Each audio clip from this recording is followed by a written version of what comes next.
Hi again, everyone. Welcome to Inside Sports. I'm Mark Keller. We are glad to have you with us this week. Now, I know if you were here with us last week, you heard me talking about groundhogs and no shadows and early springtime, and then Sunday night rolls in with snow and ice.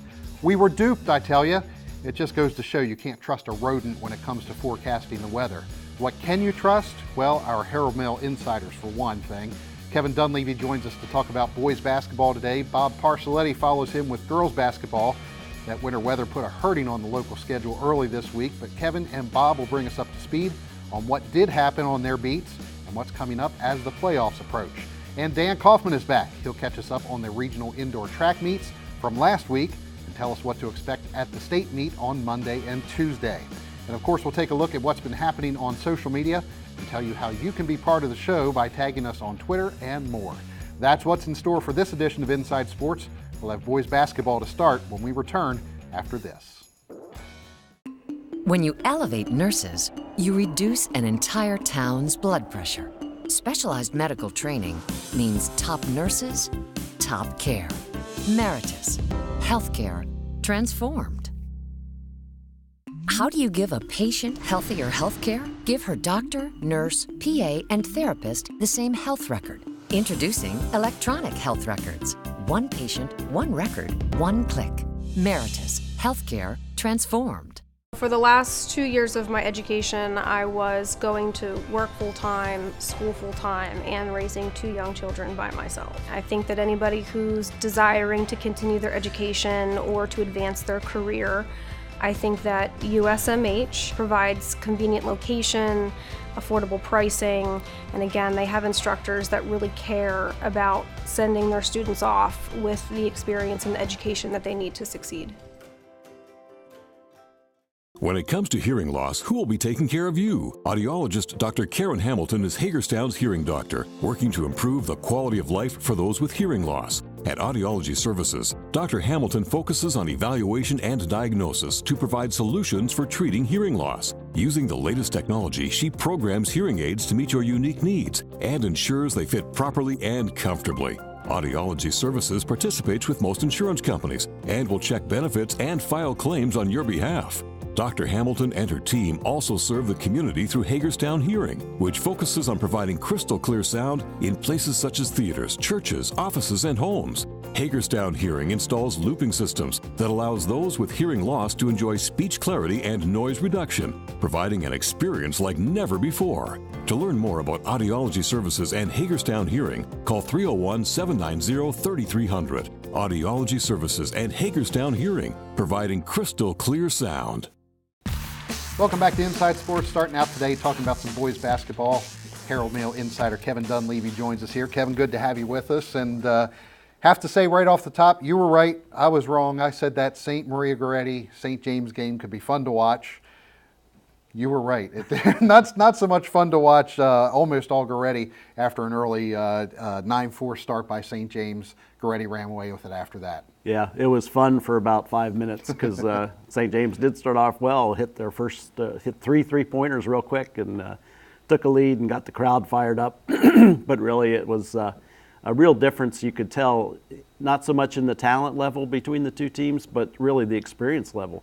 You know, you look at St. James and all their players, none of their players have played together. You know, they're key players. They're all from different countries and from all over the place. And then the St. James group, their rotation guys have all been together in the rotation for 2 or 3 years. And that makes a huge difference. And they just picked them apart with their kind of a mid-court press that they put on and just created so many baskets, steals and baskets that were just easy. So I guess I was thinking back to the kind of glory days of that St. James and Goretti rivalry. Goretti wins this one 83-39, as I said, after that 9-4 lead by St. James early on.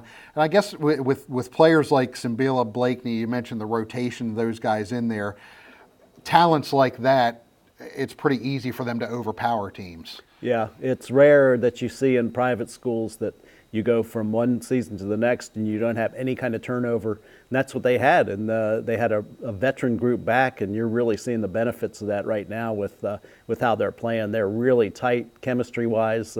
They've been that way for 3 or 4 years that you see very little, you know, they don't lose games because they're not together. I mean, they're really a together it's like seeing a great band, 3-piece band that everybody is right on cue with each other. It's fun to watch. And you mentioned earlier the fact that a new coach there, Goretti, as well, Sidney McRae, taking over this season, his first year there. A real credit to what he's done. We haven't talked much about him this year, but tell us a little bit about the job he's done there, Goretti. Yeah, the amazing thing is that you keep that group together, and that whenever you see a coaching change in a private school, especially at the elite level like that, you always see players move, and nobody did. And that's a real credit to how the players feel about him, and he's been tremendous. They've won some really difficult games. They haven't really been upset this year. I don't think there's a game that you could look at and say they didn't play their best. I mean, it's really amazing what they've accomplished. Let's look at go from a small private school to a small public school in Hancock, and their kind of seesaw season has continued here. They've been a lot of up and down this year. Talk about the Panthers. Yeah, I wrote about them a couple of times. They were on a 3-game winning streak, pretty modest. That was their longest winning streak in 7 years. And then after that, they lost 5 games. I thought we jinxed them because we wrote about them, and like this old Sports Illustrated jinx. But now they're back. They've won 4 straight, so they've topped their old winning streak, and they really seem resilient. And they've got a real good core of 3 players: Justice Allen, Brady Souders, 2 guards that'll be back next year. And then Hayden Norris, a senior, has been really steady as a scorer and rebounder. So they're doing a lot of good things, and they got a chance to finish above 500, which is great after being 3-19 last year. Perfect time for them to kind of hit their stride as well, getting close to the end of the regular season, heading into the postseason. Well, you mentioned cancellations, or we've been talking about that. The snow's sort of taking care of the schedule a little bit here early this week, but kind of gave you a chance to look at some guys that might be getting some all-county honors this year. And as you mentioned, a few slam dunks in that, a couple that we've mentioned already here today. Yeah, the first team is going to be pretty easy to pick, especially if I stick with just 5 players, because there's 5 players that are automatic. Lincoln Ball at Williamsport, Mike Myers at Clear Spring. Both of those guys as backcourt players, they're ranking the top 5 or top 10 in every single statistic category in Washington County. That's pretty amazing. Even blocks, and for a guard, that's pretty good. And then the other 3, Christian Teague has just been his relentless self as a center, and then the 2 guys from Goretti that we mentioned, Abdu Simbila, Penn State commit, and R.J. Blakeney, who's going to play Major Division I too. He hasn't decided yet, but he's been tremendous, and he's so explosive. Reminds me a little bit of David Thompson 40 years ago in college basketball. Great outside shooter and a dunker, and a real quick guy who does a lot of other small things well. They made your job easy when it comes to selecting the all-county team. There's one real big game coming up this week, actually be happening as we air this week, Thursday's matchup between North Hagerstown and Williamsport, kind of the unofficial county championship, if you will. Yeah, they've beaten every other county team convincingly. They haven't had any other game. All the games have been decided by double-digit margins that don't involve those 2, so these are definitely, without question, the 2 best public school teams. And North won the first matchup 55-53, and that broke a 10-game losing streak against Williamsport. So Williamsport would like to get back at them. And Williamsport's is without Ray Becks, their center, 6'6" center, who's probably out for the year. And that'll be a difference in this game. But Williamsport's really taken strides, even with them out of the lineup. They've really played well lately. Okay. Kevin, thanks for joining us. Appreciate it. We'll have some girls basketball coming up after the break with Bob Parcelletti. Stay with us. We've been coming to Rick's for about 3 or 4 years. The staff at Rick's is wonderful. It is the cheers of Hagerstown. Everybody knows your name. They've actually become a lot of our friends. Treat you like family. They know you by name. It's nice to be able to go somewhere as quality as this that's not a chain restaurant. The food is unique. They get creative. It's fresh food. And they make great drinks. The word is in. Local, casual, and always epic. That's Rick's Cafe. For decades, Antietam Media Services has been committed to bringing our county local coverage of the events that make us unique. And this winter is no exception with our coverage of boys and girls high school basketball action. Wednesday night, we're bringing you live boys hoops action as the South Hagerstown Rebels travel to Williamsport to take on the Wildcats. Pre-game at 6:45 on channels 806 and 6 and on the WCL TV on the Go app available for your mobile device. And don't forget to join Mark Keller for Inside Sports every week on Antietam Broadband. Welcome back into Inside Sports, talking girls basketball now. Herald Mail insider Bob Parcelletti joins me. And Bob, start off talking about St. James girls team here, 15-4 now after a 72-49 win over Spring Mills on Saturday. And you covered that game and made quite a comparison of Morgan McMahon and Gabby Grantham Medley to a couple big-time NBA duos. Talk about that. Well, that was probably a bit of a reach because, I mean, they're obviously not to that caliber, but it was the idea of how they worked so well together in that game. Because, I mean, those years with the Utah Jazz when Karl Malone and John Stockton, I mean, it was automatic. Stockton throws a pass, Malone scores, even back with Kareem Abdul-Jabbar and Magic Johnson, same thing. I mean, they worked so well together. And then you come down to these two girls, Grantham Medley is, Gabby Grantham Medley is an 8th grader, and Morgan McMahon is a sophomore. And they were just clicking.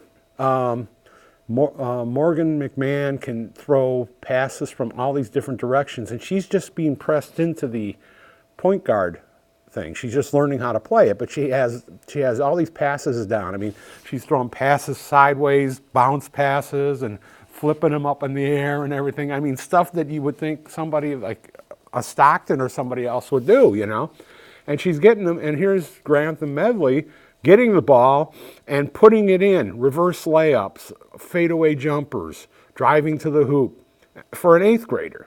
And these two are only the supporting cast to the Skylar Treadwells and the Morgan Mosleys. And it was but they were the ones that really kind of set the tone for things because of the way they played.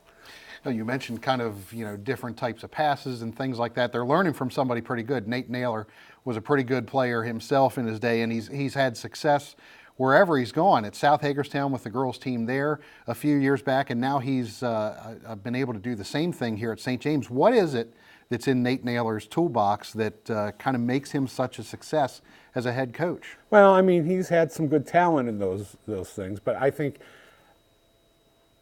I don't think he's a kind of guy that looks at what they can't do as opposed to what they can do. He kind of encourages things. I mean, the St. James girls team this year got a lot of talent, but it works well together. And I mean, you've seen it and I've seen it, and I'm sure everybody else has, where you have great teams or it looks like great talent and they can't play together. It's ego, it's, they don't mesh, they don't work well together, they don't like each other. There's all kinds of reasons. But this team and the team he had at South High were teams that the kids liked each other. As a matter of fact, he's got 2 South High girls on his staff right now helping him coach. So that kind of helps because they're from the old thing. And kind of an interesting aside to all this stuff was that Saturday was senior day. And Krista Bartlett, who was our player of the year last year and she's not playing for them right now because she's injured, but she came out on senior day, and one of the things she said was, I want to thank Coach Naylor for coming here to St. James and turning our program around. I've been here, played the entire 5 years, and now we're a team. One of the things we talked about before we came on here was kind of a unique coaching technique that he used to help his team deal with a press. Talk about that. Well, I asked him because they played half-court pressure against Spring Mills and made them, took their game away. Meanwhile, Spring Mills is out there pressing every different way they can to try to stop them, and they're not stopping them. The way they passed the ball and took depth, away from the press to try to get a running start up. The way they pass the ball. I mean, coaches yell at kids constantly, don't dribble, pass the ball, because you can pass it faster than they can't recover as fast. They pass the ball. They move it. They go against all over. And basically he said what he does is, I got 5 men on my staff, either assistant coaches or managers. And I got them playing defense against these girls during practices. And he says it makes them better because, not that, the difference between men and women athletes, but these guys are a little bit bigger, a little bit stronger, a little bit quicker than a lot of the people they're going to face. And it works for them. One thing that most good coaches are able to do is think outside the box, and certainly seems like he's doing that there. We don't want to sleep, so to speak, on another coach here in the county that's doing quite a good job, and that's Charles Burnett out at Smithsburg, also known as Sleepy to many, and he's really got Smithsburg rolling out there. Arguably the best public school team in the county right now after they swept Williamsport this year. They're kind of an interesting team because they're the same cast. And if you look at the record overall, it's not better than last year's, really, but they play a little better, I think. And that's nothing to slight Chip Bakewell, who took them to, but they seem a different team. Number one, they play defense a little bit more than they were a pressing team and that liked to run. Well, they're finding out that they don't have to steal the ball, that they can play a little bit of defense and still score. They have 3 players that are probably the main cogs, in Heather Barnes and Bailey Grove and Ashley Davis. Ashley Davis was hurt most of last year, so she's a big addition that helps them out. But the one thing that really gets me now, that sticks in my mind about this team, is they share the ball really well. They pass the ball, they move the ball, they do a lot of things. They do a lot of things the same thing, but they distribute the ball around. The big part is trying to get it into the basket sometimes. And, they've had a couple of tough stretches, but it's like they had 2 sections in their schedule where they had the gauntlet. They played the Walkersvilles, the Middletowns, and the Oakdales right in a row, and threw a Catoctin in there too, which is kind of their nemesis in 1A.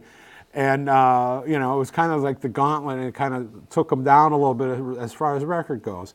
In the past, Smithsburg's been there in the end. It's possible they're going to be there again at the end this year. Well, that section of 1A West could be interesting come playoff time with Smithsburg and Boonesboro playing well in there as well. Bob, thanks for joining us. Appreciate it. Dan Kaufman will join us next. He'll have indoor track preview coming up next. Frostburg's program at USMH was definitely closer to home, allowed me to stay at home while I had the opportunity to substitute in Washington County Public Schools. The scholarships at USMH really allowed me to walk out, being able to pay it off much more quickly and being able to pursue my graduate degree at a quicker rate. I would say to anyone considering USMH, allows you to build better relationships in the community and something that's definitely a great opportunity to pursue and leads to a better career. We've been coming to Rick's for about 3 or 4 years. The staff at Rick's is wonderful. It is the Cheers of Hagerstown. Everybody knows your name. They've actually become a lot of our friends. Treat you like family. They know you by name. It's nice to be able to go somewhere as quality as this that's not a chain restaurant. The food is unique. They get creative. It's fresh food. And they make great drinks.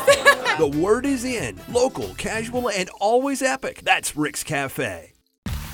Welcome back to Inside Sports. Shifting gears now, we're going to be talking about some indoor track here, getting ready for the state track meet coming up next Monday and Tuesday, and looking back at the region meets that have been held in the last 10 days or so. Joined by Herald Mail insider Dan Kaufman here now. Dan, good to have you with us, and we'll start out talking about the 1A West meet, and some things seemingly never change. Boonesboro sweeps the boys and girls title for the 4th straight year. Did it in a big way. They're really flying going into the next week's state meet. Scoring more than 300 points combined as a team. They more than doubled everybody else's total output, boys and girls combined. So one of their most impressive showings at region, which is 1A West is a region, like we've said, they've been dominant in for ever since they dropped from 2A back down to 1A 4 years ago. Let's start with the boys first. I mean, Donovan McClellan won the 500 and the 800 at the state meet last year. It's going to be awful tough for anybody to come anywhere near him in the 800. This year, he's already set the county record as the first boy to ever go under 2 minutes in the 800. He's already owns the 1A state record in the 800, running 2 minutes, 2 flat with 2700ths. He's probably going to go under 2 minutes there again. I'm sure that's the goal. The 500 will be a heck of a competitive race. There's a couple other speedsters in that one, so I'm sure Donovan's looking forward to that. But you know, he's kind of the anchor of this team. Also the anchor of the 4x800 team that has a shot at states as well. So we've got to start with him. Henry Schmidt as well, winning a couple gold medals at the 1A West meet, and really part of one of the best races of the day at that meet. Yeah, the 1A West 1600, which he dueled with Smithsburg's John Kalons, and they're set up to do the same thing at states. They're going to be two of the top runners in that event. Heading into states, probably the top 2 runners. It was a very strategic race that Schmidt ran to beat Kalons at regions. Kind of sat on Kalons' shoulder for the first 6 laps or so, made his move, and really looked like he had put Kalons away with about 150 meters to go.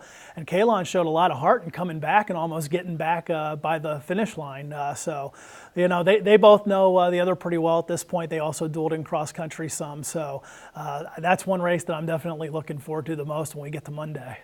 Well, one thing we always talk about with Boonesboro is the depth. You have guys like McClellan and Schmidt, but they got contributions elsewhere. Obviously, you're scoring that many points, you're getting lots of contributions. Absolutely, and I think that really shows up on their girls' side as well. Let's take their distance group. Ainsley Plumador, who is a contender in the 300, and we're going to get to see how fast she can go against some really good competition. But she's also a solid 800 runner. They've got Ellie Bear in the 800 and 1600. They've got Kayla Often Brink in the 1600 and 3200. And they've got Mariana Lawrence, who was a surprise region winner in the 3200. They've always had good distance depth, but this year really highlights it. All of them could wind up top 3, top 4 in their given events, and they're going to rack up a lot of points. You know, I don't know if it's going to be enough to secure a team title because the competition there with Largo and some of those other teams, Lackey in 1A, is tough. But you know, certainly they've got some guns that can go give it a real shot. Anybody else within Washington County who has a shot? I know there were a couple others who won gold medals in the regional meets. Who can we look for there at the state meet? Well, in 1A, I think Sam Ewing in the 55 hurdles for Smithsburg's boys. I don't know. He's not going to be the favorite for a gold, but he's certainly there in the mix for silver or bronze. His times are comparable with those kids in those ranges. He's definitely looking forward to it. He said his goal is just run loose and keep this form and see what happens. He's definitely got a shot. I think when we go to the 3A meet, North Hagerstown shot putter Nick McCoy has an excellent shot. He's the only kid in 3A, only boy in 3A to throw over 49 feet. He's thrown as high as 51.4.5, so he's a favorite to win gold there for North. Also, Clara Descluse and Devin Riss in the girls pole vault. Descluse has not lost a pole vault competition this year. Her best jump is 10'4", the only girl to go over the 10-foot mark in 3A girls, so she's got a great shot. Some other relays, South's boys in the 4x2 relay, I'm really looking forward to see what they can do. They should be able to nab a county record at the meet, and probably a top 3 finish at states is within their grasp as well. The 4x400 relays for both North and South should be competitive. And I mean, that's kind of just scratching the surface. There's a lot of kids that could wind up, you know, fighting for top 3s or at least state place winners. The top 8 gets a top 8 ribbon and scores points. So, you know, a lot of kids, probably well over 24 kids that could get in those top 8 standings. So a lot of names that are going to come up, and can't wait to see it all go down. So it sounds like as far as teams go, the only ones in Washington County with a shot at really bringing home a title are the Boonesboro boys and girls. And what kind of shot? I know you said it's a little hard to tell at this point, but boys and girls, what do you put their odds at? Boonesboro's boys are 2-time defending state champs going into this meet. They won it by 3 points last year, so it's always competitive. And you know, obviously they've got some big guns in McClellan and Schmidt. They're going to have to show up and do what they can. Well, the depth that carries the day in region meets and in county meets isn't quite as big a deal in state meets when you got so many top athletes competing. It does matter a little more in 1A than the other classes. I think Boonesboro's boys are, you know, right there. They're going to be in the mix. Boonesboro's girls, I'm not sure. I know they didn't win the title last year. They have a shot, but I think they're going to have a lot of kids throw PRs up on the board in order to do it. South's boys won the county title. I suppose they could shock the world and win a 3A title if their sprinters really steal the show. North's girls are pretty solid, but you're probably looking more at who can individually shine for those teams more so than the realistic shot of state titles for those teams.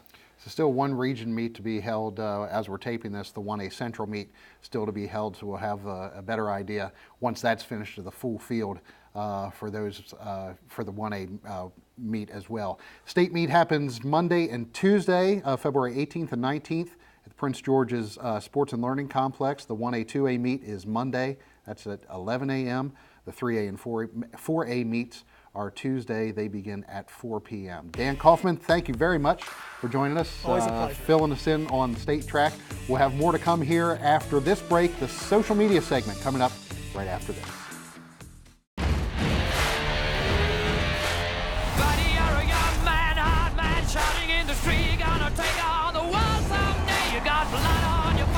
A big disgrace, waving your banner all over the place. We will rock you.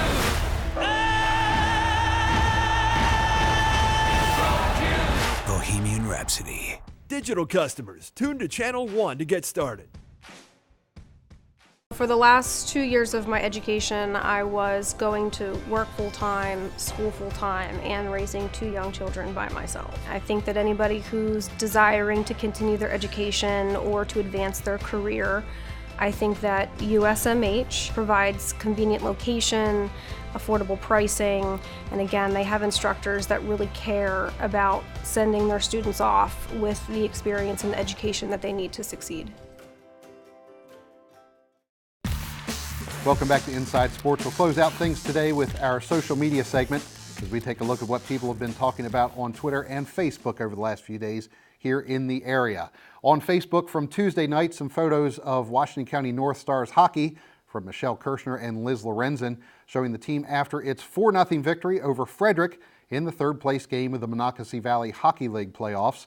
Harris Blackwood had a goal and an assist, and Jazz Pellegrino made 18 saves to record the shutout for the North Stars, whose season isn't over just yet.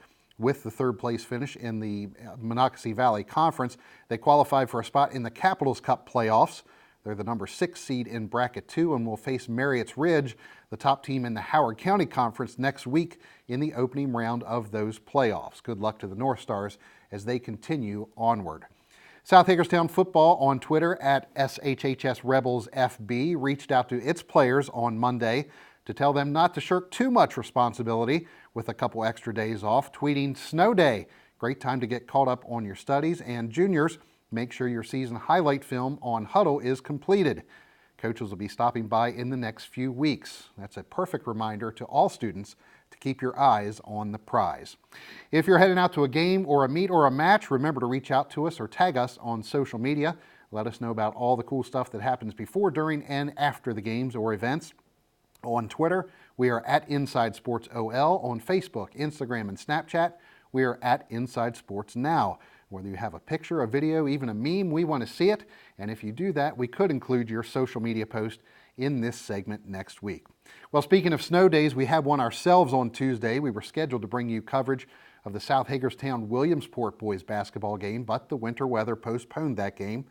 So we've adjusted our schedule. We'll bring you live coverage of that game next Wednesday, February 20th.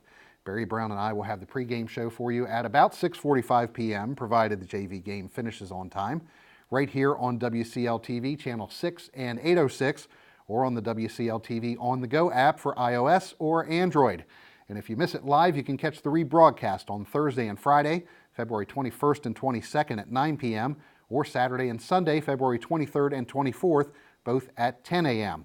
Or you can view it and other programs, and like this one, on demand on the app as well. I hope you'll tune in for that. Our final live broadcast of the season, and we thank you for tuning into Inside Sports this week. Thanks to our Herald Mail insiders Kevin Dunleavy, Bob Parcelletti, and Dan Kaufman for joining us here in the studio. Have a great weekend, everyone. We'll see you back here next week on The Inside. Hey, your sisters and your brothers, your haters and your lovers, you gotta get up in the streets